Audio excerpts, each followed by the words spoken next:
본 말씀을 가지고 왕으로 삼았더라 하는 제목으로 말씀의 은혜를 좀 나누기 원합니다. 여러분들 아시는 것처럼 이 세상의 모든 것은 시작이 있고 끝이 있습니다. 시작이 있는데 끝이 없는 것이 없고요. 끝이 있는데 시작이 없는 것은 없습니다. 모든 것에는 시작과 끝이 있습니다.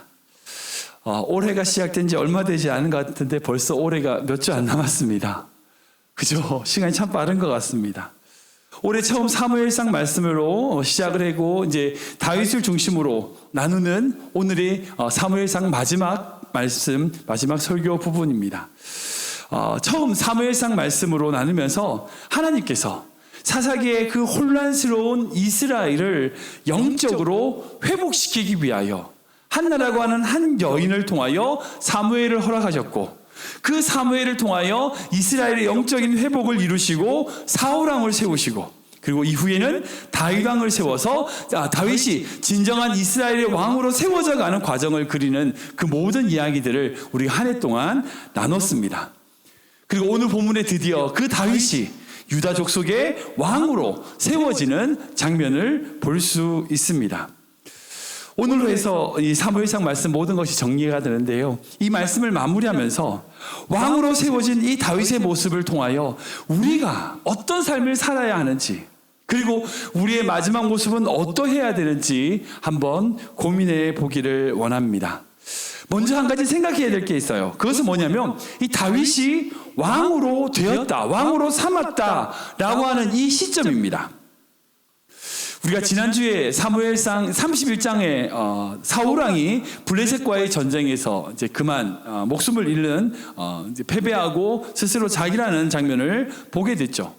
근데 그 전쟁에서 사울왕만 죽은 게 아니죠.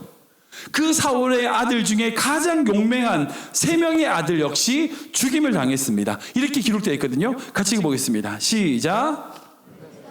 사울과 그의 아들들을 추격하여 사울의 아들 요나단과 아비나답과 말기수아를 죽이니라. 남해라는 게 좀 그러네요. 사울왕에 있어서 가장 용맹하고 강했던 3명의 아들, 요나단, 아비나답, 말기수아라고 하는 이 3명의 아들이 동시에 그 전쟁으로 말미암아 죽음을 맞이했습니다. 어쩔 수 없이 막내 아들이었던 이스보셋이라고 하는 사람에게 왕위가 계승됩니다. 근데 그 이스보셋이 어떤 능력이나 이런 것이 부족하다 보니 군대 장관이었던 아브넬이 그 이스보셋을 앞장 세우고 섭정을 하는 거죠. 군대가 왕이 아닌 어떤 군대 장관이 나라를 다스리는 것처럼 되어버립니다. 권력 싸움을 하게 돼요. 즉 그 당시 상황에는요, 이스라엘의 왕은 다윗이 아니었어요. 유다 지파의 왕으로 세워졌을 때에 이미 이스라엘 전체의 왕은 사울왕의 막내 아들이었던 이스보셋이었습니다. 그럼에도 불구하고 성경은 다윗을 왕이다, 왕으로 삼았다라고 기록하고 있어요. 왜 그럴까요? 구체적으로 표현하자면, 다윗이 정확하게 표현하자면 지파의 장으로, 족속의 장으로 삼았다라고 표현하는 것이 정확한데, 이스라엘 전체 왕은 이미 사울왕의 아들이었던 이스보셋이었으니까 다윗이 유다 지파를 다 통솔 한다고 할지라도 이스라엘 왕이라고 표현하기는 그런데 이 왕이라고 기록하고 있는 거죠. 다른 말로 해서 다윗이 어찌 보면 반란을 일으켰다라고도 할 수 있는 부분입니다. 사울왕의 막내 아들이었던 그 이스보셋이 왕의 구실을 잘 못하는 상황이긴 했지만 분명 이스라엘 왕이에요. 그런데 성경은 그 왕을 제쳐두고 다윗을 왕으로 삼았다라고 기록하고 있습니다. 이 부분은 사실 해석의 영역입니다. 여러분도 한번 생각해 보세요. 왜 그러셨는지. 근데 제가 이 말씀을 묵상하면서 저에게 주시는 마음은 그거예요. 여러분, 성경은요, 단순히 어떤 왕권이 어디에 있느냐, 내지는 혈통이 어떻게 되느냐로 그 사람이 왕인지 아닌지 정하고 있지 않습니다. 그러니까 그 이스보셋이 사울왕의 아들이니까 왕이다. 아니에요. 그렇지 않다는 거예요. 성경은 그렇게 단정하고 있지 않습니다. 어떤 선지자든지 어떤 제사장이든지 그 이스보셋에게 기름을 부어 왕으로 삼지 않았어요. 하나님은 사울왕의 아들이기 때문에 그가 왕이다라고 기록하고 있지 않다는 거예요. 많은 크리스찬들, 특별히 이제 모태신앙 크리스찬들이 착각하는 것이 있습니다. 그게 뭐냐면, 우리 부모님이 교회 중직이고, 목사님이고, 그 내지는 뭐고, 그러니까 자기도 크리스찬이라고 생각을 하는 거예요. 그럴까요? 아니죠. 아닙니다. 성도들 아시는 것처럼 제가 믿음의 4대째입니다. 저희 증조 할머니 때부터 이제 신앙생활을 쭉 해서 제가 믿음의 4대째가 되는데, 그러니까 저희 집안 모든 사람들은 다 크리스찬이라고 할 수 있어요. 모든 친척들이 다 신앙인입니다. 그래서 저는 어릴 때부터 제사를 지낸 적이 없어요. 그러니까 늘 이제 추도 예배 형식으로 모여서 예배를 드렸죠. 추도 예배를 드리면요, 모든 친척이 모여서 함께 찬송가를 부르고요, 성경도 찾고, 주기도문 잘 외우세요. 잘 찾으세요. 잘 하십니다. 그리고 어디 가든지요, 종교란에 보면 기독교라고 써요. 그런데 교회를 안 가요. 물론 친척들 중에 이제 장로님으로, 권사로 임직을 맡아서 열심히 교회에 섬기시는 분들도 계십니다. 그런데 모든 친척이 다 그런 게 아닌 것을 나중에 알게 됐어요. 성경도 알고요, 찬송가도 알고요, 교회의 모든 문화도 알아요. 교회가 어떤 곳인지 다 알아요. 그런데 교회를 안 가요. 나가지 않아요. 신앙적으로 예수 그리스도를 주라고 고백하지 않아요. 그런데도 불구하고 다른 사람이 당신은 무슨 종교예요? 기독교예요 라고 얘기하는 거죠. 우리 부모님이 기독교니까 나도 기독교라는 거예요. 우리 친척들이 다 기독교니까 나도 기독교라는 거죠. 여러분 정말 그렇습니까? 아니에요. 그렇지 않습니다. 절대 하나님 할아버지는 없어요. 하나님 아버지밖에 없습니다. 이스보셋이 사울왕의 아들이기 때문에 왕이 되는 게 아니죠. 아니에요. 그가 왕의 자질, 왕의 훈련, 왕의 태도, 왕의 자세, 이것이 그에게 준비되어 있어야 된다는 거예요. 그러지 못할 때 비극이 발생합니다. 그래서 하나님은 다윗이 다윗으로 하여금 이스라엘 땅으로 돌아오게 하시고, 그리고 다윗이 이스라엘 땅에 들어온 그 시점부터 그를 왕으로 칭하고 계시는 거예요. 우리가 이 사실을 잘 기억해야 됩니다.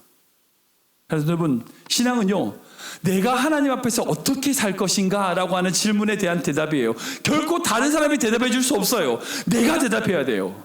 다른 사람의 신앙, 다른 사람의 실력이 아니라 내가 단독자로서 하나님 앞에 어떻게 살아가는가에 대한 질문의 답입니다. 여러분들 코람데오란 말 들어보셨을 거예요. 라틴어입니다. 바로 하나님 앞에서라는 뜻이에요. 우리가 하나님 앞에서 단독자로 서 있어야 됩니다. 어느 누구도 우리를 대신해서 하나님 앞으로 나아갈 수 없어요. 지금 내가 아무것도 아니지만 주님의 임재 앞에 나아간다면 하나님은 우리의 삶을 붙들어 주시는 분인 줄 믿으시기 바랍니다. 올해 우리가 사무엘상 전체적인 내용을 살펴보았는데, 이 전체적인 내용을 속에서 등장하는 여러 명이 있지만 그 중에 4명의 인물을 주축으로 흐름을 정리할 수 있습니다. 첫 번째 인물은 바로 한나입니다. 두 번째는 사무엘이고요, 세 번째는 사울왕, 그리고 네 번째는 다윗입니다. 그런데 이 사무엘상 전체적인 내용을 정리하면서 이 4명과 성탄 주일을 앞두고 있는 이 시점에서 예수님이 오신 그 시점과 연결된다는 것을 제가 발견했어요. 그래서 오늘은 3명에 대해서, 그 연결 속에서 3명의 인물을 한번 연결시켜 보면서 말씀을 나누기 원합니다. 첫 번째로는 누구냐? 바로 한나와 마리아입니다. 한나와 마리아. 우리 사무엘상 2장 1절 말씀 볼까요? 같이 읽겠습니다. 시작. 기도하여 이르되 내 마음이 여호와로 말미암아 즐거워하며 내 뿔이 여호와로 말미암아 높아졌으며 내 입이 내 원수를 향하여 크게 열렸으니 이는 내가 주의 구원으로 말미암아 기뻐함이니이다. 아멘. 사무엘상 제일 처음에 한 여인의 등장으로 사무엘상이 시작됩니다. 바로 아들 낳지 못하는 한나의 이야기입니다. 한나라는 한 여인이 하나님 앞에 헌신하고 나아가고 기도함으로 사무엘이 이 땅에 태어나게 되죠. 만약 한나가 그저 자기 사는 거 편한 것만 구하고 자기의 안위와 평안만을 구했다면 결코 사무엘은 없었을 거예요. 없었을 거예요. 그 사무엘의 등장으로 말미암아 하나님이 이스라엘을 새롭게 시키고 변화시키는 역사를 우리는 사무엘상 전반에 볼 수 있었어요. 그러니까 그 사무엘의 등장은 바로 한나의 기도에서부터 시작됩니다. 이스라엘 나라를 새롭게 하는 것에는 한 여인, 그 한나의 기도가 바로 시작점이라는 거예요. 그와 마찬가지로 예수님께서 이 땅에 오실 때에 가장 많이 헌신한 한 여인, 바로 마리아, 예수님의 어머니 마리아입니다. 만약 마리아의 헌신이 없었다면요, 예수님은 결코 이 땅에 오시지 못했을 거예요. 뭐 하나님이 우리에게 뭐 강제로 막 이렇게 억압해서 하시는 분이 아니잖아요. 그러다 보니 예수님이 못 왔을 것 같아요, 제 생각에는. 마리아가 자기의 인생과 자기의 삶을 주님 앞에 헌신했기 때문에, 그 동정녀 마리아가 그런 삶을 헌신했기 때문에 예수님께서 이 땅에 오실 수 있었다는 거예요. 그래서 마리아의 기도와 한나의 기도와 마리아의 기도는 서로 연결됩니다. 마리아가 이렇게 기도하거든요. 찬양하거든요. 이렇게 읽어보겠습니다. 누가복음 1장 같이 읽겠습니다. 시작. 마리아가 이르되 내 영혼이 주를 찬양하며 내 마음이 하나님 내 구주를 기뻐하였으면 그 여종의 비천함을 돌보셨습니다. 보라 이제 후로는 만세에 나를 복이 있다 일거리로다. 능하신 이가 큰 일을 내가 행하셨으니 그 이름이 거룩하시며 긍휼하심이 두려워하는 자에게 대대로 이르는도다. 아멘, 아멘. 우리가 지금 보면 마리아가 참 대단한 것 같잖아요. 그러나 어찌 보면 잘 생각해 보세요. 마리아는요, 그냥 시골 촌동네의 한 여인에 불과합니다. 하나 또한 마찬가지예요. 애 못 낳는 그냥 한 여인이에요. 그런데 그 여인의 기도, 그 여인의 헌신, 그 작은 헌신을 통하여 하나님은 역사를 이루시는 거예요. 결국 세상을 바꾸는 위대한 시작, 세상을 바꾸는 그런 엄청난 시작은 엄청나거나 위대하고 거대한 게 아니에요. 작은 한 여인의 기도에서 시작되는 겁니다. 어마어마한 게 있어야 시작되는 게 아니에요. 나의 작은 기도에서 시작되는 거예요. 2018년도에 제가 이제 우리 글밴드 하는 장로교회에 처음 부임했을 때 잊지 못하는 기도가 있습니다. 지금은 고인이 되셨지만 천국에 계신 우리 정수덕 권사님의 기도입니다. 여러분들 잘 여기 아시는 분이 몇 분 안 계실 것 같아요. 정수덕 권사님이라고 하시는 분이 계셨고 2019년도에 소천하셨는데 그분이 암에 걸리셔가지고 교회를 못 나오시는 그런 상황이었어요. 제가 부임하고 한두 달 정도 오시다가 못 나오셨어요. 그러다 보니 제가 치료 중에 계시니까 제가 찾아가서 신방하고 예배를 드렸던 적이 있습니다. 그때 그 권사님께서 저에게 뭐라고 말씀하셨냐면, 본인의 기도, 그 권사님의 기도가 자기가 죽어도 괜찮다는 거예요. 자기가 죽음을 본다 할지라도 제발 우리 교회에 좋은 목사님 모셔서 목회하실 수 있는 그런 모습만 봐도 자기는 소원이 없겠다는 거예요. 그렇게 기도하신다는 얘기를 말씀을 하셨어요. 자기 생명을 거둬가셔도 괜찮지만 좋은 목사님 보내주셔서 우리 교회를 세워달라는 기도가 그 권사님의 마지막 기도셨어요. 그때 그분의 기도가 교회를 향한 그분의 기도가 얼마나 간절하고 깊었는지 제가 참 많이 은혜를 받고 감동을 받았습니다. 다른 건 몰라도요, 우리 정 권사님의 기도를 하나님이 들으신 줄 믿습니다. 결국 천국에 가셨지만 그곳에서 주님과 함께 우리 교회를 바라보시면서 너무나 기뻐하실 것 같습니다. 사랑하는 여러분, 여러분들의 기도는요 결코 작은 게 아니에요. 하나님은 여러분들의 그 작은 기도를 통하여 역사하십니다. 나라를 위하여, 교회를 위하여, 여러분들의 자녀를 위하여 드리는 그 간절한 작은 기도를 통해서 하나님은 역사하시는 거예요. 여러분, 이 믿음 가지시기 바랍니다. 그 믿음으로 기도하시기 바랍니다. 두 번째 인물은 누구냐? 바로 사무엘과 세례 요한입니다. 우리 사무엘상 7장 말씀인데 같이 읽어볼까요? 같이 읽겠습니다. 시작. 사무엘 이르되 온 이스라엘은 미스바로 모이라. 내가 너희를 위하여 여호와께 기도하리라 하매 그들이 미스바에 모여 물을 길어 여호와 앞에 붓고 그날 종일 금식하고 거기에서 이르되 우리가 여호와께 범죄하였나이다 하니라. 사무엘이 미스바에서 이스라엘 자손을 다스리니라. 아멘. 사무엘상의 두 번째 주인공 바로 사무엘입니다. 엘리 제사장의 영적인 무능과 부패로 말미암아 이스라엘 나라가 혼란기에 빠지는 것을 우린 보았어요. 심지어 하나님의 언약궤가 어떻게 됐어요? 블레셋이 뺏겨버렸어요. 말도 안 되죠. 그런 혼란기에 미스바에서 이스라엘의 영적인 회복을 일으켰던 자가 바로 사무엘이었어요. 그런데 사무엘은요 자신이 주인공이 되려고 하지 않았어요. 하나님의 뜻으로 자기가 이스라엘 다스리고 있지만, 그렇게 그 이스라엘 영적인 회복을 하고 있지만, 자기가 영적인 주인공이 되려고 하는 것이 아니라, 왕이 되려고 하는 것이 아니라 다음에 세워질 왕을 준비하고 예비하는 역할을 감당한 것을 보게 됩니다. 올바른 왕이 세워지기 위하여 그 모든 것을 준비하는 작업이 바로 사무엘의 소임이었어요. 그와 마찬가지로 예수님의 오심을 예비하고 준비한 자가 있습니다. 바로 세례 요한입니다. 세례 요한이요, 자신은 결코 메시아가 아니며 내 뒤에 오시는 분을 준비하는 그저 소리에 불과하다라고 선언하고 있어요. 우리 요한복음 말씀 볼까요? 같이 읽겠습니다. 시작. 그를 부르는 아들에게 대답하게 하라. 너는 내게 대하여 무엇이라 하느냐? 나는 선지자 이사야의 말과 같이 주의 길을 곧게 하라고 광야에서 외치는 자의 소리로라 하니라. 아멘. 누가 물어봐요? 세례 요한이 물어봐요. 당신 누굽니까? 엘리야입니까? 아니라는 거예요. 자기는 예수 메시아도 아니고 아무것도 아니라는 거예요. 그저 주의 길을 곧게 하라고 외치는 광야의 소리라는 거예요. 여러분들, 어떤 일이든지요, 그 일을 준비하는 자가 있습니다. 어떤 가수, 유명한 가수가 이제 콘서트를 한다. 가수가 나와서 막 열창을 하죠. 근데 그 가수가 다 하나요? 아니에요. 그 가수가 열창을 하기 위하여 준비하는 스텝들이 있어요. 무대도 세우고 조명도 하고 음향도 달고 다 준비하고 나면 가수가 와서 짠 노래를 부르는 거죠. 영화도 마찬가지입니다. 아, 정말 연기 잘한다. 여러분, 그 배우가 연기 잘하는 것까지 준비하는 모든 스텝들이 있어요. 조명도 있고요, 카메라맨도 있고요, 감독도 있고, 여러 그런 준비들로 인하여 영화가 만들어지는 겁니다. 큰 회사, 어떤 회사든 마찬가지예요. CEO 한 명 잘한다고 되는 게 아니죠. 그 CEO가 어떤 일을 결정하고 나갈 때 그것을 서포트해주는 직원들이 그 뒤에 있어요. 혼자 할 수 있는 게 아니죠. 그런 의미에서 세례 요한이 예수님보다 앞서 나와 이스라엘의 영적인 상태를 점검하고 준비했다는 것은요, 사무엘이 완전한 하나님의 왕으로 세워진 그 다윗을 준비하고 세우는 과정에 역할을 감당한 것과 같다고 할 수 있어요. 사랑하는 성도분, 우리가 주인공이 아니에요. 아니에요. 우리 모두요, 세례 요한이 되어야 됩니다. 사무엘이 되어야 돼요. 우리가 주인공 하려고 하면 안 돼요. 예수님의 주인공이에요. 우리는 그 예수님을 준비하는 자라는 거예요. 예비하는 자라는 거예요.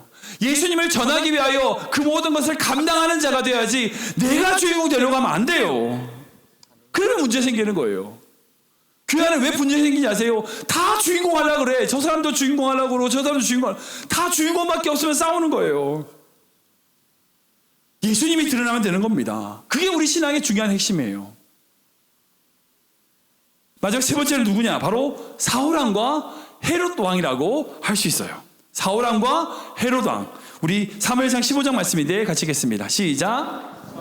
사울에게 이르되 나는 왕과 함께 돌아가지 아니하리니 이는 왕이 여호와의 말씀을 버렸으므로 여호와께서 왕을 버려 이스라엘 왕이 되지 못하게 하셨음이니라 하고 사무엘이 가려고 돌아설 때에 사울이 그의 겉옷자락을 붙잡음에 찢어진지라.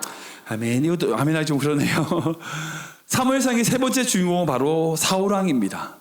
사무엘이 기름 부어 세운 첫 번째 이스라엘 왕입니다. 여러분 아시는 것처럼 사울왕이 처음 세워질 때 어땠어요? 분명히 그는 왕의 자질을 가지고 있었어요. 외형도 그랬어요. 성품도 그랬어요. 겸손하게 그 물건을 지키고 구석에 숨어 있고 키도 한보다 크고, 아니 외형적으로나 성품적으로나 그는요 왕이 될 만한 자질이 있는 자였어요.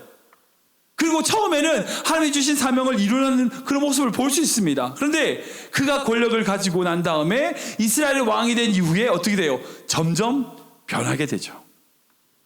그것을 보여주는 게 방금 읽었던 그 사무엘상 15장의 이야기예요. 아시겠지만 그 사울왕에게 사무엘이 아말렉을 쳐서 공격하고 섬멸하라라고 사명을 줍니다. 조명을 줍니다. 그때 사울왕이 나가서 그 아말렉을 치죠. 근데 어떻게 해요? 좋은 것들 남겨놔요. 좋은 소, 양, 비싼 것들, 좋은 것들을 다 남겨놔요. 사무엘이 와보니까 다 죽이라고 했는데 남겨놨어. 왜 남겨놨냐? 그때 사울왕이 변명합니다. 아, 이거 하나님께 예배드리려고 잠깐 둔 거예요. 그때 유명한 이야기 나오죠. 순종이 제사보다 낫다라고 하면서 사무엘이 이 사울왕을 꾸짖는 모습을 볼 수 있습니다. 근데 그 이후에 더 황당한 사건이 발생해요. 그 사무엘이 그냥 그 싸우려고 하는 그 순간에 사울이 그의 옷을 잡았을 때에 옷이 찢어집니다. 지금처럼 속옷 입고 겉옷 입고 이렇지 않거든요. 그 옷이 찢어졌다는 것은 그 사무엘의 신체가 드러나는 것을 의미합니다. 그 옷이 찢어질 만큼 그를 붙잡아요. 그리고 가지 말고 나랑 같이 돌아가서 하나님을 예비하면서 나를 높여달라고 요청합니다. 진짜 요청일까요? 아니요, 협박입니다. 사울왕이 그렇게 사무엘을 데리고 강제로 가서 예배를 드리고 하나님을 예배하는 것처럼 하지만 결국 자기를 높이기 위하여 사무엘을 이용하는 모습을 볼 수 있어요. 이와 같이 예수님 오실 때에 사울왕처럼 자기의 권력을 위하여 끔찍한 일을 저지른 자가 있습니다. 바로 헤롯 왕입니다. 동방 박사들이 예수님을 영접하러 왔을 때에 그 이야기를 듣고 그렇게 자기가 속은 줄 알고 취한 행동이 있죠. 우리 마태복음 말씀인데 같이 보겠습니다. 시작.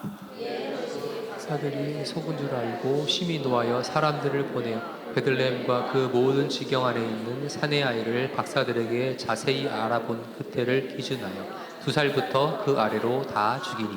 이것도 아멘을 못하겠네요. 정말 끔찍한 일이 생깁니다. 어떤 아이가 메시아인 줄 모른다고 그 지역, 그 베들레헴에 있는 그 지역의 2살 어린 그 모든 남자아이를 다 죽이는 정말 말도 안 되는 만행을 저지릅니다. 왜 그랬을까요? 이유는 한 가지입니다. 자신이 가진 권력이 위태로울 수 있다는 거예요. 많은 성도들이 생각하시기에 이 헤롯 왕을 진짜 나쁜 사람, 무조건 나쁜 사람이라고 생각해요. 근데 역사적으로 보면요, 그렇진 않아요. 로마의 지배를 받고 있던 그 당시에 이 헤롯 왕은 그냥 왕이 아니라 분봉왕이라고 하죠. 그러니까 식민지를 다스리기 위하여 세우는 그런 어떤 왕입니다. 분봉왕이라고 해요. 자치권을 인정하지만 로마의 속국처럼 그런 왕이죠. 식민지를 다스리는 왕입니다. 근데 그가 분봉왕으로 세워졌을 때는요, 진짜 정치를 잘했어요. 경제적으로 안정을 취했어요. 로마의 장군이었던 펜페니우스가 의해서 예루살렘이 멸망당한 이후에 사회적 여건으로 그렇게 힘든 상황을 다시 일으킨 자가 바로 이 헤롯 왕이었어요. 새로운 항구 도시였던 가이사랴 빌립보를 개발해가지고 로마와 무역을 통해서 경제 발전을 이뤘고요. 전투 요새인 마사나라고 하는 그것을 건축해가지고 군사력도 튼튼하게 만들었어요. 그리고 중요한 거, 무너진 예루살렘 성전을 회복시켰어요. 역사적으로 예루살렘이 세워지는 게 딱 3번이에요. 제일 첫 번째 세워진 게 그러니까 솔로몬이 이제 성전을 지은 제일 첫 번째 성전이죠. 근데 바벨론에 의해서 완전히 무너졌어. 그러고 나서 스룹바벨이라고 하는 자가 이스라엘을 같이 으쌰으쌰 동원해서 다시 2번째 스룹바벨 성전을 세웁니다. 이것까지는 성경에 기록되어 있으니까 다들 다 아세요. 근데 그렇게 다시 로마가 침공해서 예루살렘 성전이 무너졌을 때에 다시 그 성전을 회복시킨 자가 바로 헤롯이었어요. 그래서 3번째 성전을 헤롯 성전이라고 합니다. 무슨 말이에요? 헤롯이 우리가 뭐 폭군이라고 생각하고 나쁜 사람을 생각했던 그 헤롯이 예루살렘 성전을 회복시켰던 자였다는 거예요. 나름 이스라엘 백성들을 위하여 열심히 무언가를 했던 자였어요. 근데 중요한 것, 자신의 권력을 지키고 자기의 힘을 지키고 보좌를 지키기 위해서 2살 아래의 모든 사내 아이를 죽이는 끔찍한 그런 짓을 벌인 자였다는 거예요. 이걸 우리가 기억해야 돼요. 솔직히 우리도 마찬가지죠. 여러분, 좋은 것만 있는 사람이 있을까요? 아니, 좋은 거 하나도 없고 나쁜 것만 있는 사람이 있을까요? 아니에요. 로마서 7장의 말씀처럼 우리 안에 선한 마음과 악한 마음은 항상 공존해요. 항상 싸워요. 좋은 것만 있는 사람 절대 없어요. 믿지 마세요. 무조건 나쁜 것만 있는 사람 없어요. 무조건 미워하지 마세요. 모든 사람 안에는요, 좋은 것과 나쁜 것이 함께 공존해요. 근데 어떤 때는 좋은 것이 더 많았다가 나쁜 것이 많을 때도 있고 그런 거죠. 우리도 마찬가지예요. 결코 우리는 사울 왕의 길, 헤롯 왕의 길을 걸으면 안 돼요. 우리 안에는 죄와 싸워야 됩니다. 끊임없이 우리가 우리 스스로를 점검하여 우리 안에 악한 마음이 올라올 때 그것을 누르고 주님이 주신 선한 마음을 이루어 나가는 길을 걸어가야 된다는 거예요. 결코 우리의 마지막이 사울 왕으로, 헤롯 왕으로 남아서는 안 된다는 겁니다. 역사를 보면 우리는 분명히 그것을 볼 수 있어요. 지금 상황을 봐도 마찬가지예요. 분명히 발견하게 됩니다. 저는 우리의 모든 성도님들이 이 사무엘상 말씀을 보면서 그 사울 왕의 길이 아닌 다윗의 길, 헤롯 왕의 길이 아닌 예수 그리스도의 길을 걸어가는 귀한 믿음의 성도 되시길 축원합니다. 우리 안에는 죄와 싸워야 됩니다. 그 싸움을 피 흘리게 같이 싸워야 돼요. 내 기분 난다고, 내 기분 내키는 대로 내가 하고 싶은 말 다 하고 자기의 유익을 위하여 취하는 그런 행동이 아니라, 비록 내가 손해본다 할지라도, 내게 유익이 없다 할지라도 하나님이 원하신다면, 주님이 원하신다면 그 길을 걸어가는 귀한 믿음의 성도 되시기를 주님으로 축원합니다. 말씀을 정리하겠습니다. 지난 한 해 동안 우리는 사무엘상 말씀으로 많은 은혜를 나눴습니다. 사무엘상에 보면 여러 사람들이 등장하지만 그 여러 사람들 중에 오늘 3명을 예수님이 태어나는 그 탄생 시점과 연결해서 생각해 보았습니다. 지금 우리는 누구의 모습으로 살아가고 있습니까? 어떤 자의 모습으로 살아가고 있습니까? 한나와 사무엘과 같은 그런 자의 모습으로 살아야 됩니다. 사울왕이 아니라 마리아와 세례 요한의 길을 걸어야 됩니다. 헤롯 왕의 길이 아니라. 우리가 이 사무엘상 말씀을 전체를 정리하면서 정말 우리 인생을 향한 하나님의 마음이 무엇인지 알고 한나와 같이, 사무엘과 같이 주님의 길을 예비하고 준비하는 성도 되시길 축원합니다. 사울왕처럼 변질되는 그런 신앙이 아니라, 자기의 유익을 구하는 믿음이 아니라 주님의 마음이 무엇인지 분별하는 믿음 되시길 축원합니다. 그렇게 살아갈 때에 진짜 주님의 마음에 합한 그런 자의 모습으로 성장해 갈 줄 믿으시기 바랍니다. 여러분들, 다윗은 처음부터 완전한 자가 아니었어요. 아니에요. 그런 사람 아니에요. 완벽한 사람 아니에요. 왕이 되고 나서도 죄를 짓잖아요. 그러니까 다윗이라고 하는 자가 완전하고 완벽한 자라고 생각하면 절대 안 돼요. 다윗은 성장하는 자였어요. 완전한 자가 아니라 성장하는 자였어요. 하나님의 마음이 무엇인지, 하나님의 뜻이 무엇인지 날마다 고민하고 믿음이 자라가고 있었다는 거예요. 저는 우리 교회 모든 성도님들이 그렇게 다윗처럼 믿음이 자라가는 교회 되기를 축원합니다. 그런 성도 되시길 축원합니다. 우리 청년들과 다음 세대가 다윗처럼 그렇게 쓰임 받으시길 주님으로 축원합니다. 우리의 모든 삶은요, 주님 손에 있습니다. 4,000년 전에 한나나 마리아나 지금 성도님의 기도나 하나님은 여러분의 그 기도를 통해서 하나님의 역사를 이루십니다. 사무엘처럼, 세례 요한처럼 주의 길을 예비하는 자를 통하여 하나님은 놀라운 역사를 이루십니다. 때로는 우리 안에 사울왕과 같은 모습, 헤롯왕과 같은 그런 비참한 모습이 있다 할지라도 우리가 그 모습을 발견하고 주님 앞에 회개하며 주님 앞에 자복하며 주의 뜻을 위하여 살아가는 귀한 믿음의 성도 되시길 주님으로 축원합니다.